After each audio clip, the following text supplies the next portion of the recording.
नमस्कार। उत्तर प्रदेश की राजनीति में इस वक्त बीजेपी ब्राह्मण वर्सेस यादव का नैरेटिव बनाने की कोशिश कर रही थी, लेकिन इस बीच अखिलेश यादव ने एक ऐसा दांव चल दिया, एक ऐसा काम किया है जिससे कि सब लोगों की नजर उन्हीं पर पहुंच गई है। अखिलेश यादव अपने एक पूर्व विधायक के घर पहुंचे, जो कि एक ब्राह्मण नेता है। क्या हुआ है वहां पर, क्या संदेश दिया अखिलेश यादव ने वहां से, इसको समझेंगे। हमारे साथ चंद्रकांत जी मौजूद हैं। चंद्रकांत जी, अखिलेश यादव ब्राह्मण नेता के घर पहुंचे, इससे वो क्या संदेश देना चाहते हैं? देखिए, उत्तर प्रदेश की राजनीति में इस वक्त एक बड़ा नैरेटिव बनाने की कोशिश थी, और वो नैरेटिव था यादव वर्सेस ब्राह्मण का। ये भी नैरेटिव बनाने की कोशिश थी कि समाजवादी पार्टी और अखिलेश यादव ब्राह्मण विरोधी हैं। इन तमाम बातों के बीच में आपने ये भी देखा कि इटावा में जो प्रकरण हुआ कथावाचक के साथ, उसके बाद जिस तरह से खुलकर अखिलेश यादव खड़े हुए, वो कथावाचक अखिलेश यादव के पास आए, मिले, ये नैरेटिव बनाने की कोशिश चल रही थी। लेकिन इस बीच अखिलेश यादव पहुंचते हैं संतोष पांडे के घर। संतोष पांडे सुल्तानपुर ज़िले की सीट है लम्भुआ, वहाँ से विधायक रह चुके हैं, और जाहिर सी बात है 2027 में भी वो वहाँ से चुनाव लड़ने की तैयारी कर रहे हैं। अखिलेश यादव के करीबी लोगों में शुमार होते हैं। उन्होंने अपने घर पर भोजन का आयोजन रखा था। यहाँ पर सुल्तानपुर के सांसद जो हैं वो भी पहुँचे हुए थे, सुल्तानपुर के बाहुबली नेता सोनू सिंह भी पहुँचे हुए थे। अखिलेश यादव उनके घर पहुंचे, वहां उनके परिवार के लोगों से मुलाकात की, उनकी माताजी से मुलाकात की। तस्वीरें और तमाम वीडियोस आप देख ही रहे हैं। अखिलेश यादव को क्या ज़रूरत पड़ी जाने की। और इसके साथ साथ एक तस्वीर इसमें आपको और जोड़ देता हूं, शुभांशु शुक्ला, उनके भी घर पर अखिलेश यादव, राजेंद्र चौधरी, डिम्पल यादव, ये तमाम लोग पहुँचे थे। अखिलेश यादव यहाँ पर पहुँचते हैं, संतोष पांडे के घर पहुँचे तो वहाँ उनके परिवार के लोग थे, बहुत से नेता भी वहाँ पर मौजूद थे।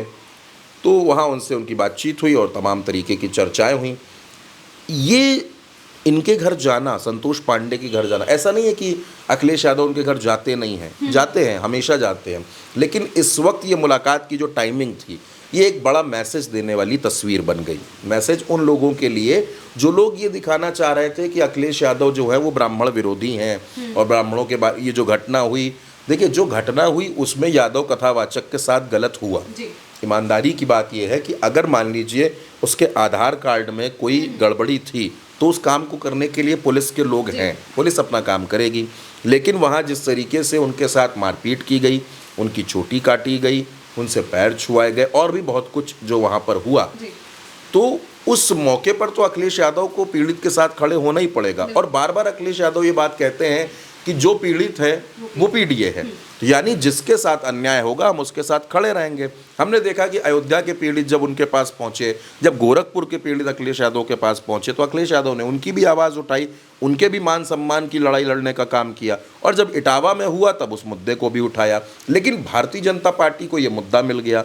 भारतीय जनता पार्टी इस मुद्दे पर सीधे सीधे राजनीति करने लगी कि अखिलेश यादव सिर्फ यादवों के बारे में सोचते हैं। ऐसा नहीं है। आप अगर एक मजबूत नेता हैं, और क्योंकि अखिलेश यादव समाजवादी पार्टी के अध्यक्ष हैं, विपक्ष में सबसे बड़ी है समाजवादी पार्टी, तो अखिलेश यादव तो उस मुद्दे को उठाएंगे ही। दूसरा, संतोष पांडे के घर जाना, उन्होंने ये एक और मैसेज दे दिया कि हम किसी जाति के, किसी धर्म के विरोधी नहीं हैं।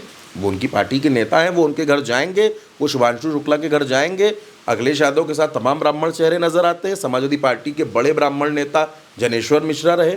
और आज जो लोग इस तरीके के आरोप लगा रहे हैं, आपको याद रखना चाहिए, ये मनोज पांडे जो आज समाजवादी पार्टी में नहीं है, निकाले जा चुके हैं, इनको मान सम्मान देने का काम, ताकत देने का काम अखिलेश यादव ने किया। उत्तर प्रदेश में लखनऊ के विधायक अभिषेक मिश्रा को मंत्री बनाने का काम किया, पवन पांडे को मंत्री बनाने का काम किया।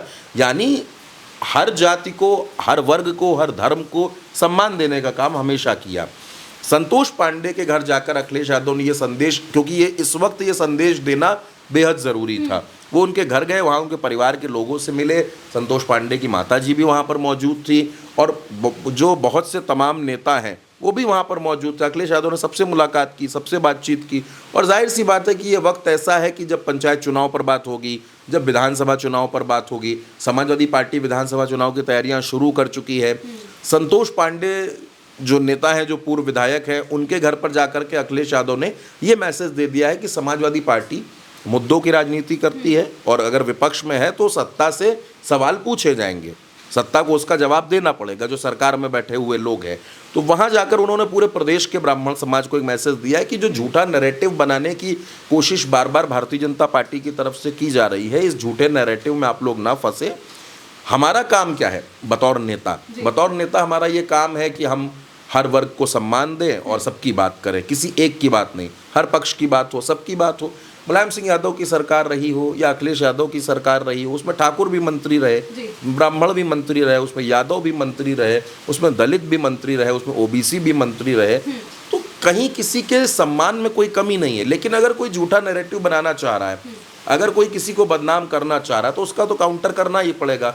और मैं आपसे ये कह सकता हूँ कि ये जो दोनों तस्वीरें आप देख रहे हैं, चाहे वो संतोष पांडे के घर की तस्वीर हो, चाहे वो शुभांशु शुक्ला के घर की तस्वीर हो, ये सभी तस्वीरें ये बताती हैं कि जो झूठे नैरेटिव बनाए जा रहे हैं, उन तमाम झूठे नैरेटिव के लिए ये जो दोनों तस्वीरें हैं, ये उसका जवाब है। जी बिल्कुल। और अखिलेश यादव के खिलाफ जिस तरह से नैरेटिव बीजेपी बना रही थी, ब्राह्मण वर्सेस यादव बना रही थी, ब्राह्मण विरोधी दिखाने की कोशिश कर रही थी अखिलेश को, उस पर अखिलेश यादव ने इस काम को कर पे कहीं, चाहे वो शुभांशु शुक्ला के घर पे गए हों, इसके अलावा वो अपने पूर्व विधायक के घर पे गए हों, नेता के घर पे गए हों, इससे उन्होंने बीजेपी और उन नैरेटिव बनाने वाले सभी लोगों के गाल पर एक अच्छा खासा तमाचा मारा है और ये नैरेटिव वॉर को एक तरीके से खत्म करने का काम किया है। फिलहाल के लिए मेरे साथ इतना ही। आप देखते रहिए भारत एक सोच।